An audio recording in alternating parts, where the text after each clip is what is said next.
Day 17, rolling out 8 AM and I'm back on the road. Straight through the middle. Whee! Bonjour. Oh, stop. Well, high spirits this morning. Coffee and waffles in the tent and away early in the sunshine. Great start to the day. I was really happy with my buis strategy last night to get the tent up first, then get into town for a bev, because it just takes away the time pressure of having to try and find somewhere after la bière. So I'm going to try and deploy that strategy a bit more frequently, I think. I've been trying to sort out some accommodation in Briançon via Warm Showers, which is a sort of couch surfing for bike touring app, and I've just had knockback after knockback for various good reasons, I'm sure. And so I started to look at passes over the Alps, and the Col has caught my eye. Third highest paved road in the Alps, 2,700 and something, which naturally leads into Turin. So I've set my sights a little bit further afield. It's about 400k away, a couple of big cols, and I reckon 4 days to get there, and then a proper day off in the city for a bit of culture is plan A from now on. Absolutely superb bit of early morning tearing. Well, naturally I've woven a col into today's route, and it's somewhere up ahead. Well, I've been passing through lots and lots of vineyards for the last few kms, but now these on the left here are olive trees. We're into olive country now, and just climbing into the Provence de Rhone-Alpes with some big old hills coming up. Rolling out of buis-les-baronnies, where I stopped for a nice coffee, charged the phone a little bit and refilled the water bottles. I'll tuck in behind this guy now. And heading for the main event today, the Col de Perty. Bonjour. I'm about 300 metres now. The col's about 1,300. It's a 1,000 metre climb, spectacular scenery. It's going to be a cracker. Just slowly climbing up the Rhone Valley. It's absolute 10 out of 10 tearing. Col de Percy, that's me boy. Let's be having ya. Le col, c'est ouvert. It's one of those climbs where you don't really realise you're climbing because it's so shallow, the gradient. And there's absolutely nothing on the road. Terrific.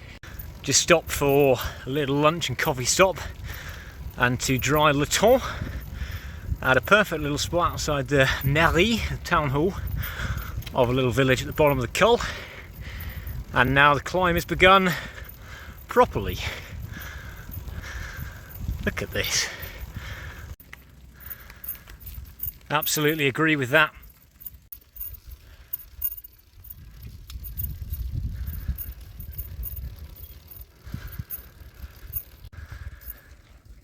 The col has been attained, and looking on, wow,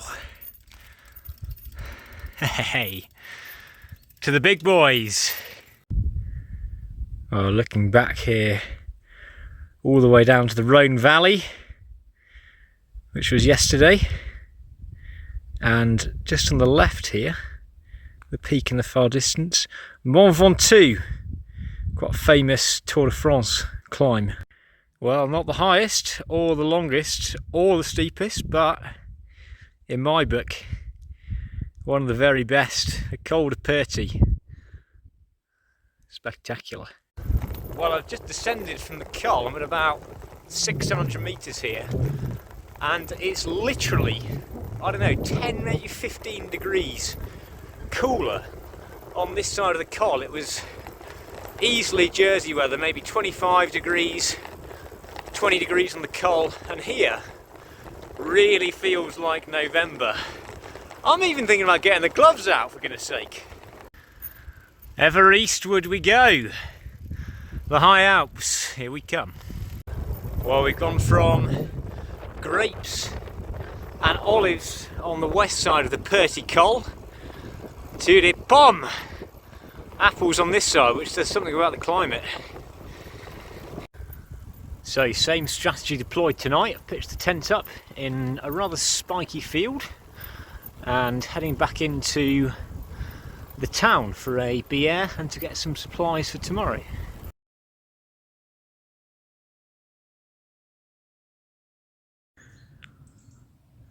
Day 18. Up early, 7 o'clock, for a quick getaway. Well, I resisted for a while, but the day has come. Well, I cannot quite believe the contrast in temperature. Having crossed the Col de Perty, I'm now in gloves, triple layered, and I've even put on the overshoes that I'd meant to send on to Austria with the rest of the winter kit. It's honestly really quite chilly, maybe 7 or 8 degrees. Less than 24 hours ago it was mid-20s. I was in a jersey not even thinking about putting another layer on. It's just unbelievable. I was extremely fortunate just passing through a small village there to come across a open boulangerie with a bar opposite. So had a bit of breakfast, got a coffee, charged the phone, wrote the diary, got everything squared away, and so back on the road for the second phase of the day before 9 o'clock. Super. Just wending my way gently up this valley towards Briançon, or in that direction. It's been a lovely morning actually. There's been a little bit of rain. Really has been a bit of a shock to the system with this weather that's changed so quickly. But just keeping an eye out for somewhere to pull over, make some coffee, dry the tent, and have a bit of a feed. Literally just got off my bike and found this guy on the tip of the saddle. Risky, no? Sorry chap. Just taking this little off-road shortcut. The autumnal colours are just beautiful. Alpine vistas.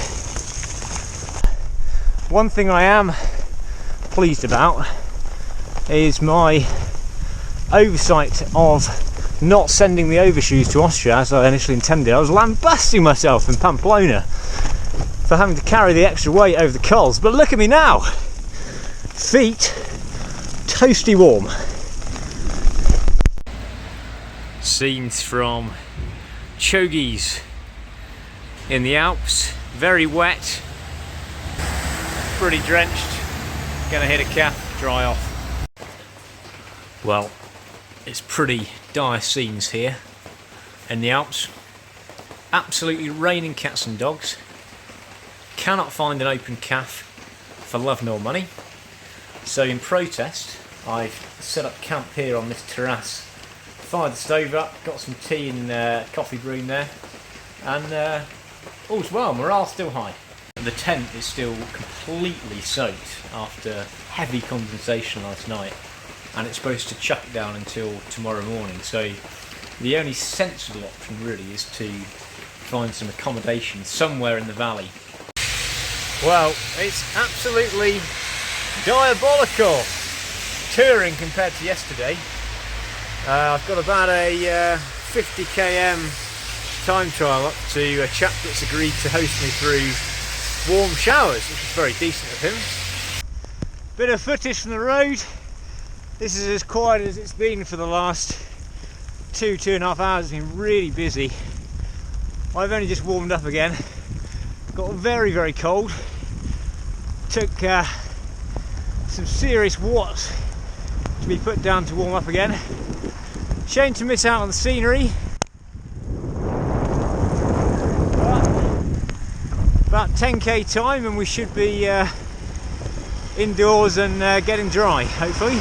Looking at those snowy pinnacles up there, maybe probably 1,000 metres up from here, making my Col plan look very silly indeed. That was made in the Rhone Valley and now we're in the Rhone-Alpes. Rolling in, rarely happier to see a town sign.